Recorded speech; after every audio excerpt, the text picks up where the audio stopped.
The events of this story have unfolded over the past few days, and I'm documenting them as a log, updating it to keep a record should anything happen to me.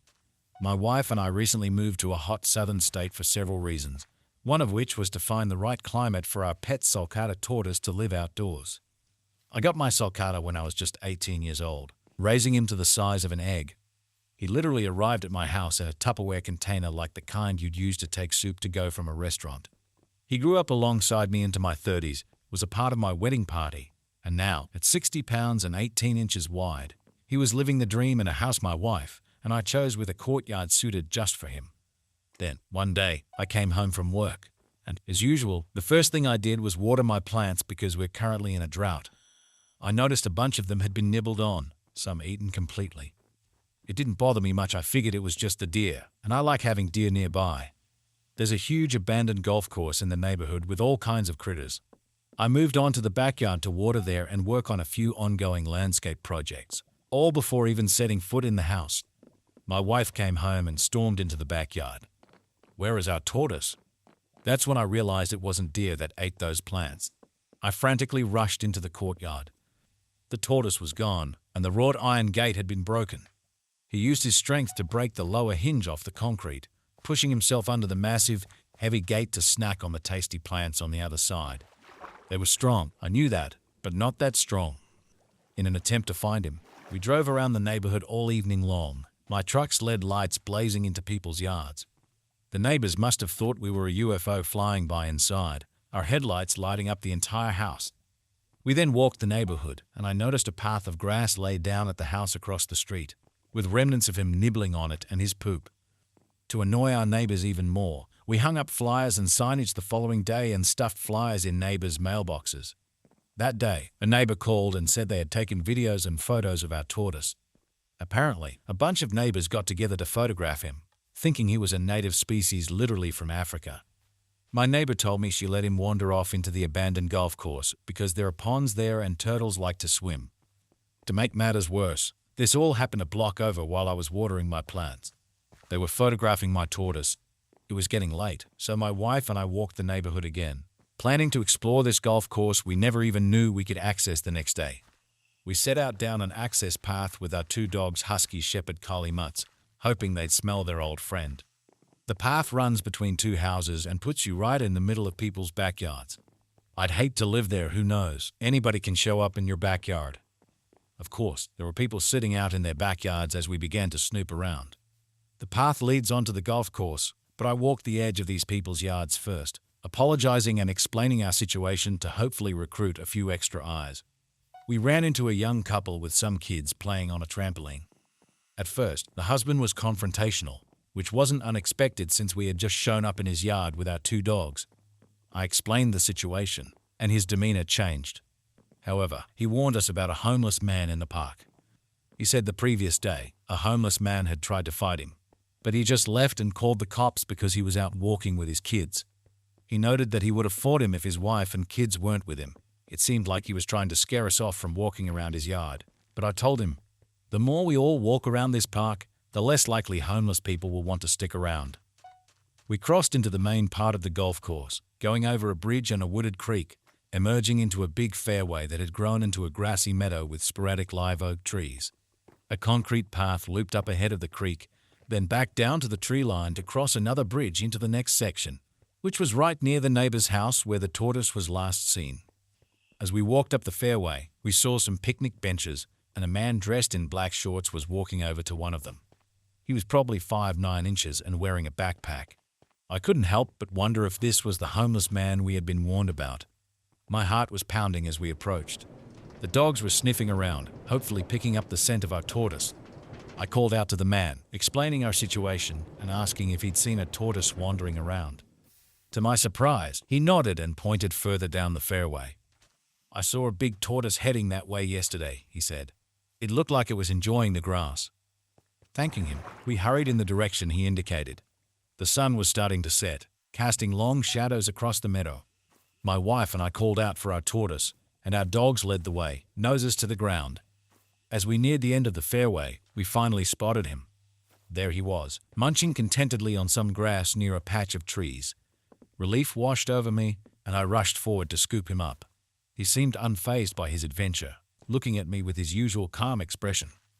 We carried him back home, securing the courtyard gate more firmly this time. As we settled in for the night, exhausted but relieved, I couldn't help but marvel at the strength and determination of our tortoise. He had gone on quite an adventure, but he was finally back where he belonged. And so, the log ends on a hopeful note. Our tortoise is safe, and we've learned a valuable lesson about the importance of secure enclosures. Who knows what other adventures lie ahead? But for now, we're just grateful to have our family back together.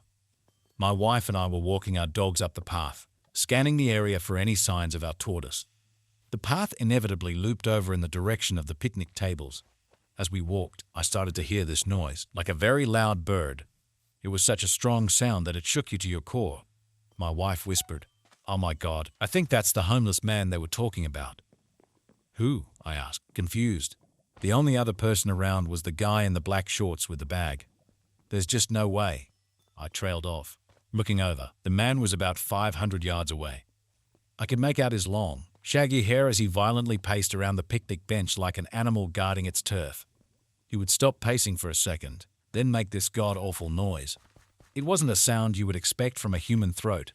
It was like a bark, sounding like he was coughing out the word hate. It was loud, like he was holding an invisible megaphone to amplify it. The sound literally shook you. "Let's just try to talk to him," I suggested. "If he lives out here, maybe he's seen our tortoise." My wife didn't like the idea, but as we drew nearer, he continued to aggressively pace around the picnic bench. Then he stopped and looked directly at us, muttering that awful sound. We realized he had been talking to himself the whole time he was pacing. We could make out the words murder and fuck, hoping he was just babbling to himself and not talking about us. I grew up in a family with a rule never to call the cops. My grandfather, who was a cop, taught us that bringing cops into your life causes problems. Despite this, I immediately pulled out my phone and called 911. I apologized to the operator for the non-urgent call, but I explained that my wife and I felt in danger and were concerned about the other families that used this park. I explained that this homeless man seemed mentally ill and was behaving very aggressively, presenting potential harm to others and himself. The operator said she would get an officer out and to call back immediately if there was a problem with the homeless man. My wife and I cut across the field to the other bridge, through some tall grass, rather than having to pass him on the walking path. We ignored the yelling and noise this mentally unstable person was making, not acknowledging his presence whatsoever. In the next area, we searched thoroughly. This was only within a few yards of where our tortoise was seen last. We found deer poop, raccoon poop, a massive water snake quite literally 8 feet long and as thick as a big man's arm. Oddly, there were bones everywhere, probably from a coyote getting a stray cat or deer. He saw some deer, but no signs of our tortoise, though we did see some digging that could have been done by a rabbit or squirrel. My wife and I began to head back, and she was very stressed about the homeless man. I told her that tomorrow I would bring a gun and a flyer, and I'd offer the man $500 to find the tortoise. I joked that a junkie would have every stone turned over in the park, and the tortoise would find it in a day to get that money. We crossed the bridge, and the homeless man was just sitting on the picnic bench, keeping to himself. My wife commented on how the cops never came, and then I looked up and pointed out a cop sitting on the road ahead at the very far end of the course. He almost immediately pulled off as I pointed in his direction. "See? They're not going to do shit," she said. "Hold on a second. I think he's pulling into that other neighborhood access over there to get the jump on him." We waited a couple of minutes. Now, I'm not one to carry a gun. I am tall, very strong, and very muscular, and I know how to fight. There are very few men or animals on this planet that can overpower me, or at least I'd like to think so. I've been able to talk my way out of just about anything, learning well to stay out of trouble in the public school system, growing up and avoiding fights and detention. I only carry if I feel my life is threatened, especially if my wife or dogs are in danger. Yet, even then, I have Glocks, HKS, CZS, FNS, and SIGs, more pistols than I own shoes. Heavily modified and tricked out with high lumen lights and red dot sights. I do competitive shooting as a hobby. Despite all of this, I brought with me a snub-nose .38 special revolver that only has 5 shots and fits in my pocket. We approached the path cautiously, hoping the cop would handle the situation with the homeless man so we could continue our search safely. So the next day, we decided to just bring one dog. thinking the other dog was being a distraction, preventing the other from picking up the scent. We pretty much let the dog take us wherever its nose led. It led us to more deer and more bones, but still no sign of the tortoise. As we headed back, we ran into the same young couple with their kids, and they had this big, mean-looking bully dog. They were the ones who had warned us about the vagrant. I told them about our encounter the day before and how we had called the cops. We all agreed that if we kept calling the police whenever we saw him, eventually they might do their job. The couple and their kids were actually out looking around the ponds for our lost turtle. It was cute the kids kept calling it a turtle. They were young, maybe 5, 6, or 7 years old. We were in and out of the area over the next few days, until I decided to try bringing my thermal scope out. Yes, tortoises are cold-blooded reptiles, but sitting out in the sun all day should give them enough thermal energy to show up in the infrared. This time, we went without the dogs. I figured out that if you ever want to outrun the thermal on a police helicopter, do it on a 100-degree day in the south. They literally won't be able to find you in an open field. I couldn't even see my wife in the thermal. The grass, trees, and concrete path had absorbed so much infrared radiation from the sun that they were glowing a brighter white than a person's body. The device was practically unusable. That is, until I got underneath the canopy in the wooded creek and found a frog. Among the bright white grass, the frog was a perfectly black specimen hopping about. This left me with two options: hope the tortoise is a big black boulder stumbling about in the white grass, or go out after sundown and hope the tortoise is still hot from basking during the day. The next day, my wife and I went out with both dogs. We headed behind the houses he was last seen near. We heard this hammer clicking, like someone was setting up tent posts. I followed the noise and found this old, bald dude who looked rough. I assumed he was homeless. He wasn't the same guy from before, but his ragged appearance made it look like he had been out here for some time. He was just beating at rocks in the ground around a small mountain laurel with a hammer. I approached him, holding my gun in my pocket, and had my wife sit back with the dogs. I tried to approach in the least confrontational way. "Excuse me, sir, are you out here often?" He had a deep southern drawl and explained that he was. I asked him if he had seen a tortoise. Figuring he probably didn't have a phone, I asked him to contact the police if he saw it or turn it in to one of the neighbors. He replied that he would talk to his boss and pointed over to the house where the tortoise was last seen. A woman was standing in the backyard and she waved to us.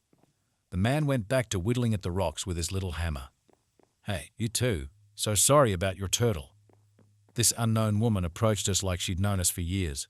Apparently, all the neighbors here were old ladies who gossiped at tea time. I guess my wife had spoken with this woman for an hour on the phone. She told us the same story we had heard before. They thought it was native and would keep an eye on the pond for him. She explained that the man we had spoken to was a handyman doing a project for her out on the old golf course. As she was telling us this, her daughter came running at us with a big-year-old pup, dragging her straight to our two dogs. Our dogs, having a pack mentality, went absolutely nuts. We didn't even get an opportunity to finish the conversation with the neighbor. The dogs were barking and going crazy. The girl was probably 16 or 17, making a rookie dog owner mistake. We saw her later that day hiking around with her dog, looking for our tortoise. All around, they were nice people. It was concerning to me, though, that this girl was out here alone with a potentially dangerous homeless man possibly lurking around.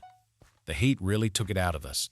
We were exhausted and drenched in sweat, so I headed back with my wife. We drove around the neighborhood, scanning people's yards with a thermal scope. We saw a few stray cats, but nothing out of the ordinary. No tortoise. The next day, I headed out on my own, this time with my little .38 revolver, a bottle of water, my thermal scope, and a flashlight. The sun began to set as I entered the park, and I looked over to see the young couple playing in their backyard with their two kids. Dirt bikes and four-wheelers were whipping around in the distance. I couldn't help but think how bad it would be to run into the homeless man in the dark that night. I made it out into the clearing and saw a guy on a dirt bike just hammering it back and forth, leaving ruts all over this lawless place. A young couple carrying a baby and walking a dog passed by and greeted me on their way out. There was also a man with fishing rods hiking into the park. The picnic tables were all empty, fortunately. I hiked across the second bridge and began scanning my surroundings with the thermal. As I walked, I came across the kid on the dirt bike and his group of friends on quads. I approached them to ask if they'd seen my tortoise, and as soon as they spotted me, they booked it out of the park. A girl riding on the back of one of the bikes screamed as the driver jumped the hills. I got pretty deep into the course, and the sun was beginning to set. I scanned the wooded areas, thinking I saw the tortoise, only to find out it was a rock still at 100 degrees from earlier in the day.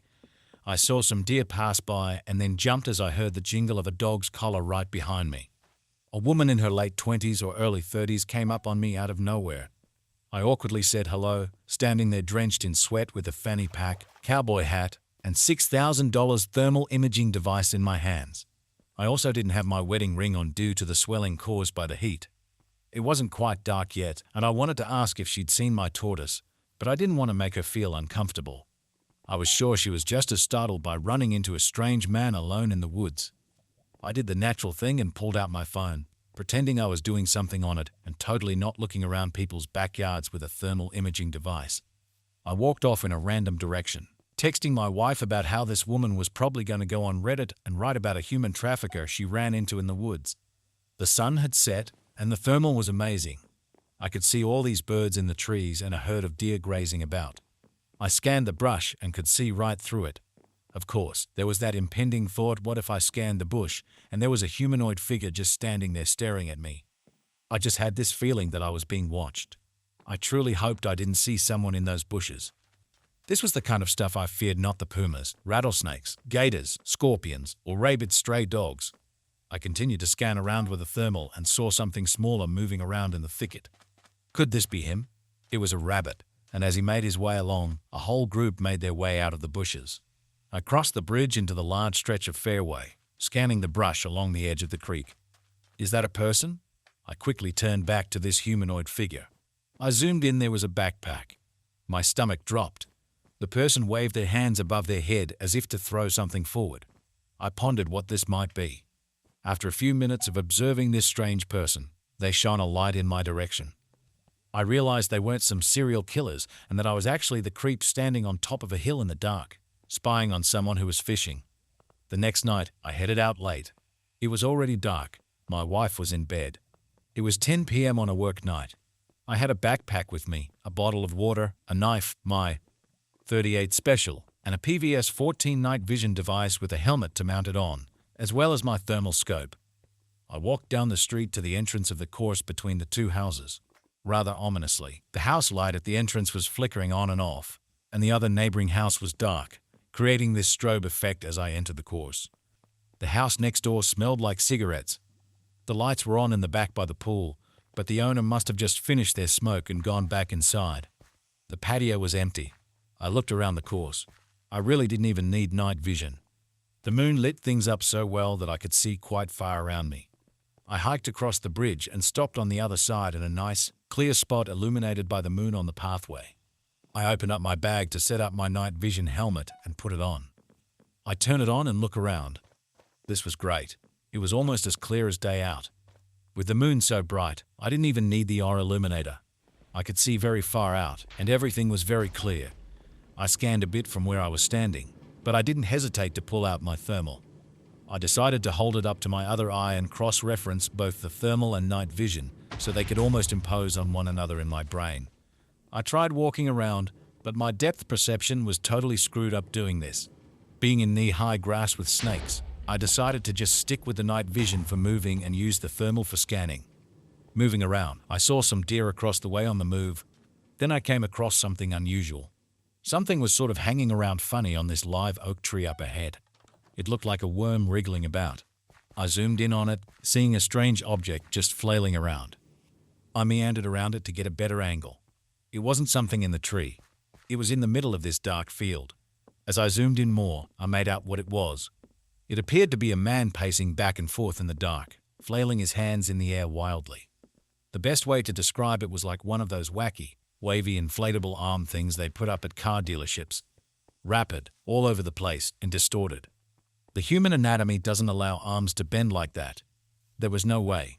My mind was screwing with me. I thought there might be a person out here, and I manifested it. I looked away and looked back again, doing a double take. I couldn't find anything, scanning about until I was right at the spot again. The thermal has this green tracker that lets you know when you're over something hot. It targets it for you. And there it was again. It was a man alone in the middle of a dark field, pacing back and forth, flailing his arms violently in the air like they were tentacles. There was not a sound from that direction, just darkness and silence. I watched him for a few moments, and then all of a sudden, he stopped moving. He just stood there. I couldn't tell which direction he was facing, but I got this unnerving feeling that he could see me. I put my thermal down and closed the eye to see if I could get a better look with the night vision. Darkness. He was just out of the field of vision. I couldn't see past the tree he was behind. I lifted the night vision piece up to get a look with my naked eye. Darkness. I couldn't see anything past the tree. Everything around me seemed to be lit up in the moonlight. I looked down at the bright white fishing shirt I was wearing. Why did I wear that? Slowly, I began to circle off to put myself out of the clearing, backing up towards the creek in the shadows of the tree line. I looked up through the thermal in the same location. He was gone. I scanned off to the right, seeing what looked like some hogs, dogs, or coyotes off in the distance. I continued to scan, and he was right there. He'd closed about half the distance from the center of the field towards me, now only about 50 yards away, right up by the big live oak tree. I couldn't tell what he was doing now. He was just there, in the dark, by himself. It looked like he was bent down, scratching his legs frantically, like there were bugs under his skin. I took my helmet off and backed my way across the bridge, watching him through the thermal. From there, I turned, speed walking out of the golf course. But in such a manner, I did so quietly, not to be sneaky, but so I could hear if footsteps were chasing after me. As soon as I hit the street, that speed walk turned into a jog home. I didn't even put my helmet and night vision away, awkwardly carrying them past some neighbors walking their dogs without saying a word. I have to find my tortoise. I'm going to go out there again tonight. This time with something bigger than a 5-shot snub nose, 38 special. I don't know if it was the homeless man or someone else. Whatever it was, I hope I don't ever run into it out there at night again. And if I do cross paths with it again, I hope I'm left alone. I hope I'm left alone. I hope I'm left alone.